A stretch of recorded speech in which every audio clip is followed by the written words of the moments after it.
और एक बार फिर से आपका स्वागत है हिंदी साहित्य में। आज हम देखेंगे समास और प्रमुख क्वेश्चन करेंगे जो आपके एग्ज़ाम में आने वाला है, उसके लिए महत्वपूर्ण है। चैनल को पूरा मतलब कि आप देख सकते हैं, इस वीडियो को पूरा देखेंगे काफ़ी ज़्यादा फायदा होगा और सब्सक्राइब जरूर कर लीजिए। समास देखते हैं आज, समास प्रमुख क्वेश्चन। पहले मोटी मोटा समझ लेते हैं 1 मिनट, उसके बाद क्वेश्चन हल कर लेते हैं। समास के भेद।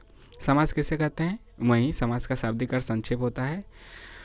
समास का विलोम, जैसा कि आप जानते हैं कि व्यास मतलब फैलाव और समास मतलब संक्षेप। दो या दो से अधिक शब्दों से मिलकर बने हुए सार्थक शब्द को समास कहते हैं। समास के वर्गीकरण पर यदि दृष्टिपात किया जाए तो इसे प्रायः निम्नलिखित प्रकार से वर्गीकृत किया जा सकता है: अव्ययीभाव समास, तत्पुरुष समास, कर्मधारय समास, द्विगु समास, बहुव्रीहि और द्वंद्व समास। ठीक है, यहाँ पे 1 2 3 4 5 और 6 भागों में बांट सकते हैं मुख्यतः। ठीक है, यहाँ पे देख ही लेते हैं थोड़ा सा। अव्ययी भाव समास में पहला पद प्रधान तथा शेष पद अव्यय होता है। एग्जाम्पल जैसे प्रतिदिन, यथासंभव, आजन्म, यथाशक्ति। तत्पुरुष समास में क्या होता है कि यहाँ पे कई तत्पुरुष मिलते हैं आपके, जैसे कि कर्म तत्पुरुष में ग्रंथकर्ता, चिड़ी मार, गिरहट। करण तत्पुरुष में मन चला, नीति युक्त, यानी कि मन से चले। आप ऐसे तोड़ेंगे: ग्रंथ को रचने वाला, चिड़ियों को मारने वाला, गिरह को काटने वाला, कर्ता नए कर्म को करण से संपादन के लिए। ऐसा आपको मिल जाए, जैसे रसोई घर, रसोई के लिए घर, आप तोड़ेंगे, ऐसा आपको मिले तुरंत आप तत्पुरुष समास मारिए। ठीक है, इसमें वही सभी आपके आ जाते हैं पुरुष। कर्ता नए कर्म को करण से संपादन, अपादान, अधिकरण। ठीक है, अधिकरण। यहाँ पे आपको ये चीज़ें जैसे ही आप तोड़ेंगे, ये चीज़ें मिल गई तो तुरंत मारिएगा कि तत्पुरुष है। तत्पुरुष है। जलमग्न, गृह प्रवेश मतलब गृह में प्रवेश, जल में मग्न। बाकी यह सब भी दिखे, अधर्म में सब भी दिखे तब भी आ जाएगा। जैसे अधर्म है जिसमें यानी कि न समास है, इसे न समास कहते हैं, लेकिन यह आता नहीं अधिकतर, लेकिन आ भी गया तो मार दीजिएगा। जिसमें ना पसंद हो गया, अधर्म हो गया, ये सब चीज़ें आए। कर्मधारय में आपका क्या होता है? कर्मधारय तत्पुरुष समास का समान अधिकरण प्रकार है। जिस प्रकार तत्पुरुष में दोनों पद एक ही विभक्ति में है, उसी प्रकार कर्मधारय या समान अधिकरण तत्पुरुष समास कहते हैं। कर्मधारय समास का प्रथम पद विशेषण होता है घनश्याम, यानी घन जैसा श्याम। इसमें आप जैसा लगाएंगे, नील कमल या फिर नील जैसा कमल, नीला कमल। तो कर्मधारय समास 2 प्रकार के होते हैं: पूर्व पद विशेषण, पूर्व पद उपमान कर्मधारय। इसमें मत जाइए, बस एग्जाम्पल देखिए। ठीक है, जैसे घनश्याम और नीलकमल, ये सब आपका कर्मधारय में आएगा। द्विगु सबसे आपका सरल होता है। इसमें पहला पद आपका संख्या आ जाएगा, जैसे पंचवटी मतलब 5, चौराहा, त्रिभुवन, चौमासा, नवरत्न, सप्तर्षि। पहला आपको जैसे ही अक्षर दिखा वह द्विगु मारिएगा। द्वंद्व सबसे सरल है, दोनों पद प्रधान होते हैं, माता पिता, राधा कृष्ण, सुख दुख, रात दिन, ऐसे। बहुव्रीहि भी आप बहुव्रीहि कर्मधारय में कभी कभी कन्फ्यूजन होता है, तो इसके एग्जाम्पल जरूर याद रखिएगा। जैसे कि इसका कई मतलब कि जो सीधा अर्थ है वह न देकर कोई और होता है। जैसे दशानन, 10 आनन है जिसके अर्थात रावण। चतुर्भुज, 4 भुजाएं हैं जिसके अर्थात भगवान विष्णु। लंबोदर अर्थात लंबा उदर जिसका है गणेश। त्रिनयन, 3 नेत्र हैं जिसके यानी शंकर जी। ठीक है, बीड़ा पाड़ी, बीड़ा है जिसके हाथ में यानी सरस्वती। एग्जाम्पल देखते हैं, एग्जाम्पल ज़्यादा अच्छे से समझ में आएगा। जैसे देशांतर में कौन सा समास है? तो कर्मधारय है। त्रिवेणी में कौन सा समास है? तो द्विगु है। ठीक है, द्विगु है। यहाँ पे भी देखिए क्या है कि यहाँ पे त्रिनयन है, लेकिन त्रिनयन शंकर के लिए प्रयोग होता है, इसलिए यहाँ पे आपका बहुव्रीहि हो गया। बहुव्रीहि यदि ऑप्शन में ही ना दे तो यहाँ पे आप द्विगु मार देंगे। ठीक है, ऑप्शन के हिसाब से भी कभी कभी चीज़ें बदल जाती हैं। कौन सा समास नहीं है? तो यहाँ पे कर्म कारक कोई समास नहीं होता। ठीक है, बहुव्रीहि, अव्ययीभाव, द्वंद्व होता है। किस समास में दोनों पद प्रधान होते हैं? तो द्वंद्व मतलब दोनों पद प्रधान होते हैं। किस समास में प्रथम पद संख्यावाची? अभी हमने देखा द्विगु में प्रथम पद संख्यावाची होता है और सबसे हमें सरल भी लगा। इसके बाद गुरुदेव। गुरुदेव में कौन सा समास है? यानी कि आपका कर्मधारय समास है। गुरु जैसा देव, आप जैसा तैसा लगाएंगे वो आपको मिल जाएगा कर्मधारय। 12 सिंगा शब्द में समास कौन सा है? तो यहाँ पे बहुव्रीहि समास है। कर्मधारय समास का उदाहरण कौन सा है? तो श्वेत पत्र, श्वेत पत्र, श्वेत है जो पत्र, श्वेत जैसा या श्वेत है जो पत्र, ऐसे आप लगाएंगे तो आपको कर्मधारय मिलेगा। और कोई तीसरा अर्थ दे दे जैसे कि दशानन अर्थात रावण, तो आपका बहुव्रीहि हो जाएगा। परमानंद में कौन सा समास है? यानी कि यहाँ पे आपका हो जाएगा कर्म धारण यानी कि परम है जो आनंद। महाजन शब्द में कौन सा समास है, यानी कि कर्म धारण है। महान है जो जन, जिसमें कोई पद प्रधान नहीं होता तथा अन्य अर्थ प्रधान होता है, उसे कहते हैं बहुव्रीहि। कोई अन्य होगा तो वहीं बहुव्रीहि होगा। कौन सा तत्पुरुष समास का उदाहरण नहीं है, तो यहाँ पे आजन्म नहीं है। बाकी राजकुमार, यज्ञ देवी, यज्ञ के लिए, राज के लिए कुमार, ग्राम के लिए, वासी के लिए, कर्ता, कर्ता ने कर्म को करण से, ये सब आप लगाएंगे। को, के लिए, में, ये सब आपका लगा, तुरंत तत्पुरुष हुआ। समास का शाब्दिक अर्थ क्या होता है, यह भी पूछ देगा। समास का अर्थ संक्षेप होगा। संधि का मतलब जुड़ा होता है। उपकुल में कौन सा समास है, तो यहाँ पे अव्ययी भाव समास है। निम्नलिखित में तत्पुरुष समास का उदाहरण कौन सा है, आत्मनिर्भर, मतलब ये उप जुड़ गया ना, जिसमें आपको उपसर्ग दिखे अधिकतर वो आपका अव्ययी भाव होता है। चंद्रशेखर में कौन सा है, तो बहुव्रीहि है। इसके बाद द्विगु समास का उदाहरण कौन सा है, तो त्रिभुवन है। पहला अक्षर त्रि मतलब तीन, यथा शीघ्र, यथा, यथा, ये सब आपका आ जाएगा अव्ययी भाव समास में। चौराहा आया तो आपका आ जाएगा द्विगु में। निर्विवाद में कौन सा समास है, कर्मधारय है। चौराहा में कौन सा है आपका, द्विगु है। इसके बाद युग्म में कौन एक समास की शुद्ध दृष्टि से अशुद्ध है, कौन है शुद्ध, मतलब चाल चलन अव्ययी भाव समास, यह गलत है, बाकी सब सही है। भरपेट अव्ययी भाव समास है। रसोई घर तत्पुरुष है, रसोई के लिए घर। दाल रोटी, दाल और रोटी और लग गया तो मतलब द्वंद्व हो गया, दिन रात और दाल रोटी, राधा कृष्ण, लड़का लड़की। जिस समास के दोनों ही पद प्रधान हो उसे क्या कहते हैं, दोनों प्रधान, मतलब द्वंद्व, द्वंद्व, द्वंद्व, द्वंद्व, द्व दोनों में है तो ये दाव है। द्व है, द्व है तो दोनों बराबर हैं, तो दोनों प्रधान है। जिस समास में पहले या बाद का कोई भी पद प्रधान नहीं होता उसे क्या कहते हैं, उसे कहते हैं बहुव्रीहि। कोई नहीं प्रधान है तो बहुव्रीहि, दोनों प्रधान है तो द्वंद्व। पहला गिनती है तो द्विगु। जिस समास में अर्थ की दृष्टि से उत्तर पद प्रधान और पूर्व पद गौण हो, मतलब कि पहला गौण का मतलब कि उसकी मान्यता कम है और प्रधान का मतलब कि उसकी विशिष्टता है, उसका मतलब है। तो जिस समास में अर्थ की दृष्टि से उत्तर पद मतलब बाद वाला पद प्रधान है और पहले वाला पद का मतलब नहीं, उसे क्या कहते हैं, तो उसे कहते हैं तत्पुरुष समास। यह भी याद रखिए, ऐसा भी पूछा जा सकता है। यथाशक्ति में कौन सा है, यथा जब भी आ जाए तो अव्ययी भाव मारिएगा। जिसमें पहला शब्द विशेषण हो और दूसरा शब्द विशेष हो उसे क्या कहते हैं, उसे कहते हैं विशेषण। विशेष की बात ही करे, दूसरा विशेष हो जाए, पहला विशेषण, तो कर्मधारय लगा दीजिएगा। जिस समास में दूसरा शब्द प्रधान रहता है उसे क्या कहते हैं, दूसरा मतलब प्रधान। बस एक ही चीज़ याद रखिए, दूसरा प्रधान, विशेष विशेषण की बात आ जाए कर्मधारय, दूसरा प्रधान होगा तत्पुरुष। कृष्ण और सुदामा गुरु भाई थे, रेखांकन में कौन सा समास है, तो यहाँ पे आपका तत्पुरुष समास है। कृष्ण और सुदामा क्या थे, गुरु भाई थे, यह आपका तत्पुरुष समास हो जाएगा।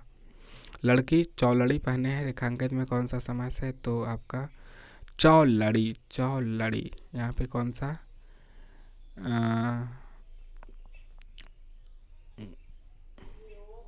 गुरु भाई में यहाँ पे समास है ना, गुरु के लिए भाई, तो यहाँ पे इसीलिए आपका तत्पुरुष है। ठीक है, कन्फ्यूजन नहीं, वहाँ पे दिया नहीं है, यहाँ पे अंडरलाइन देना चाहिए था। यहाँ पे चौलड़ी पहला अक्षर आ गया तो इसलिए आपका द्विगु है।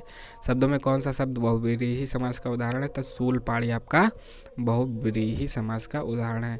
द्विगु समास कौन सा है, तो यहाँ पे चतुर्भुज है। प्रतिदिन शब्द में कौन सा समास है, तो अव्ययी है। प्रति यहाँ पे क्योंकि अव्यय है, प्रति अव्यय है, या फिर कह सकते हैं कि उपसर्ग है। जिन समस्त पदों में पहला शब्द संख्यावाची है तुरंत मारिए द्विगु। यहाँ पे संख्या है, द्विगु मारिए। जलमग्न यानी कि जल में मग्न तत्पुरुष मारिए, जहाँ पे भी यह सब आपका आ जाए वहाँ पे तत्पुरुष मारिए। कर्ता कर्म करण ये सब। ब्रज पाणी बहुव्रीहि मारिए। पंचवटी पहला अक्षर क्या है आपका, 5 आ रहा है, दुगु मारिए। सुनीता के बच्चे घास फूस की तरह बढ़ रहे हैं। घास फूस में क्या है, दोनों बराबर हैं, तो घास और फूस। दशानन में क्या है, दशानन रावण है, बहुव्रीहि है। रोग से पीड़ित है, यानी कि यहाँ पे संबंध कारक आ गया तो तत्पुरुष है। प्रतिमान तुरंत, प्रति दिखा, यथा दिखा, अव्ययी मारिए। ये सब दाव है, प्रति दिखा, यथा दिखा, अदिखा। वीर पुरुष क्या है, वीर पुरुष तत्पुरुष है। रसोई के लिए घर, रसोई घर यहाँ पे आपका तत्पुरुष है। नील गाय, नील गाय में घबराइएगा नहीं, नील है जो गाय यानी नीला है जो गाय कर्मधार है जो, जैसा है जो, ये सब आ जाएगा। विशेषण विशेष यानी इसकी विशेषता बता रहा है, गाय कैसा है, नीला है, विशेषता जैसे ही बताएगा नीला पीला काला नीला नीला ये सब आएगा। छोटा बड़ा है, तुरंत मारिए कर्मधार है। पीताम्बर पीत है अंबर जिसका, अर्थात तुरंत पीला है अंबर, विशेषता बता रहा है ना, अंबर की विशेषता बता रहा है पीला, तुरंत मारिए। मतलब अर्थात विष्णु जब मतलब बस इतना ही छोड़ दिया, देखिए कन्फ्यूजन। पीला है अंबर, पीला है अंबर जिसका, अर्थात विष्णु उसका दे दिया, मतलब तीसरा अर्थ निकला तो तुरंत आपका बहुव्रीहि हो जाएगा। बस ऐसे दे देगा, पीत है जो अंबर, इतना छोड़ दिया, इतना छोड़ दिया तो कर्मधारय हो जाएगा। और दे देगा अर्थात शिव, अर्थात विष्णु, अर्थात रावण गणेश, कोई भी नाम दे दिया तो बहुव्रीहि। घनश्याम क्या है, घनश्याम कर्मधारय है, घन है जो श्याम। परमानंद शब्द में कौन सा समास है, तो परम है जो आनंद, मतलब कर्मधार है। द्वंद्व समास आपको पता ही है, पाप पूरे रात दिन। छोटा बड़ा लंबोदर जैसे कि गणेश, लंबा है उधर जिसका, अर्थात गणेश तो बहुव्रीहि। तिरंगा ती लग गया तो आपका द्विगु हो जाएगा। अच्छा अक्षर आ गया पहला अक्षर। दो अथवा दो से अधिक शब्दों से मिलकर बने हुए सार्थक शब्द को क्या कहते हैं, तो समास कहते हैं। समास का शाब्दिक अर्थ क्या होता है, संक्षेप होता है। कौन सा पद अव्ययी भाव समास है, तो प्रति लग गया तो आपका अव्ययी भाव समास हो जाएगा। जिस समास में उत्तर पद प्रधान हो, तुरंत मारिए क्या, उत्तर पद प्रधान हो तथा पूर्व पद तथा उत्तर पद में विशेषण विशेष है, विशेषण विशेष तुरंत दिखे तो कर्मधारय मानिए। बस इतना छोड़ दे कि उत्तर पद प्रधान हो तब आपका तत्पुरुष, विशेषण विशेष से भी हो तो आपका आ जाएगा कर्मधारय। ठीक है, इतना अंतर बस याद रखिए। कर्मधारय समास किस में है, तो नीलोत्पल है, नीला है उत्पल जो, तो कर्मधारय है। उत्पल की विशेषता बता रहा है। ठीक है, विशेषण विशेष से आ जाएगा तो कर्मधारय। जिस समास के दोनों पद अप्रधान हो, दोनों पद प्रधान नहीं है या फिर अप्रधान है, दोनों एक ही बात है, तो बहुव्रीहि। जितेंद्रिय में कौन सा समास है, तो बहुव्रीहि। देवासुर में कौन सा समास है, तो यहाँ पे द्वंद्व है, देव और असुर है, उसका अर्थ निकालेंगे। देशांतर में कौन सा समास है, कर्मधारय है। मान लें देश में जो अंतर है, देश अंतर है जो। दीनानाथ में कौन सा समास है, तो दीन है जो नाथ, यानी दीना है जो नाथ, तो कर्मधारय। बाकी यहाँ पे मुख दर्शन में कौन सा समास है, तो यहाँ पे तत्पुरुष है, मुख का दर्शन। कौन सा शब्द बहुव्रीहि समास का उदाहरण है, तो यहाँ पे पंचानन है। पंचानन किसके हैं, ठीक है। निशाचर में कौन सा समास है, निशाचर में बहुव्रीहि है, निशा में चढ़ने वाला। चौराहा में कौन सा समास है, कोई अर्थ निकल जाएगा तो बहुव्रीहि हो जाएगा। चौराहा, चौ चौ चौ चौ लगा तो द्विगु। दशमुख है, 10 तो लगा है जरूर, लेकिन दशमुख का अर्थ दे देगा रावण का। ठीक है, बहुव्रीहि मान लीजिए है तो बहुव्रीहि लगाएंगे। ऑप्शन में मान लीजिए नहीं दिया तो द्विगु लगा देंगे, लेकिन दशमुख चौराहा तो किसी का अर्थ नहीं निकल रहा है, चौराहा तो चौराहा ही होता है, लेकिन दशमुख में निकलता है कि रावण का, इसलिए यहाँ पे बहुव्रीहि। सुपुरुष में कौन सा समास है, तो कर्मधारय है।